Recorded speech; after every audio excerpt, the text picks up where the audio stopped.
Mga kababayan kong kapwa ko Pilipino, ito po si Attorney Alan Pagia, dating profesor ng batas sa Ateneo Law School, sa pamantasan ng lungsod ng Maynila at sa University of Batangas, na sinuspinde nila Chief Justice Davide at ng mga maestrado sa kataas-taasang hukuman. Kung maalala niyo po, sinuspinde ako nila Chief Justice Davide dahil hindi nila masagot ang ating katanungan tungkol sa kanilang desisyon sa kasong Estrada versus Arroyo, na kung saan ay sinabi natin na bawal sa batas at sa saligang batas ang ginawa nilang pagpapasumpa kay Vice Presidente Gloria Arroyo noong kasagsagan ng EDSA 2 dahil wala silang batayang maliwanag sa ilalim ng saligang batas. Sa ilalim ng saligang batas, si Pangulong Estrada ay matatanggal lamang kung siya ay napatunayan nagkasala doon sa kasong impeachment na isinampa laban sa kanya. Maalala po natin na hindi natuloy yung impeachment. Kaya nga po tinanong natin, bakit natanggal si Pangulong Estrada? Eh sinabi naman ng Korte Suprema, walang revolusyon ng EDSA 2. Noon pong linggo, Mayo 15, taong 2005, ay may natanggap akong recording ng mga boses na pinaniniwalaan ko na ang mga nagmamay-ari ay mga matataas na mga opisyal sa ating pamahalaan. Kabilang na po dito si Mrs. Gloria Arroyo, si Mr.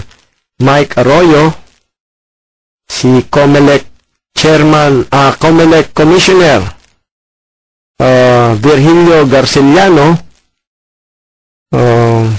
at saka si dating Senador Robert Barbers. At itong mga nakasaad po dito sa recording na susunod ay nagpapakita kung papaano itong si COMELEC Commissioner Gil Garceliano ay nagpagamit sa kanyang mga kausap upang mandaya sa nakaraang halalang pampanguluhan noong Mayo 10, 2004. Maaari pong masabi na hindi ko natitiyak kung ang mga tinig na itala sa susunod ninyong maririnig pagkatapos nito ay yun nga mga taong nabanggit. Ako po ay naniniwala na ang mga tinig na iyon ay doon sa mga pinangalanan natin ngayon. At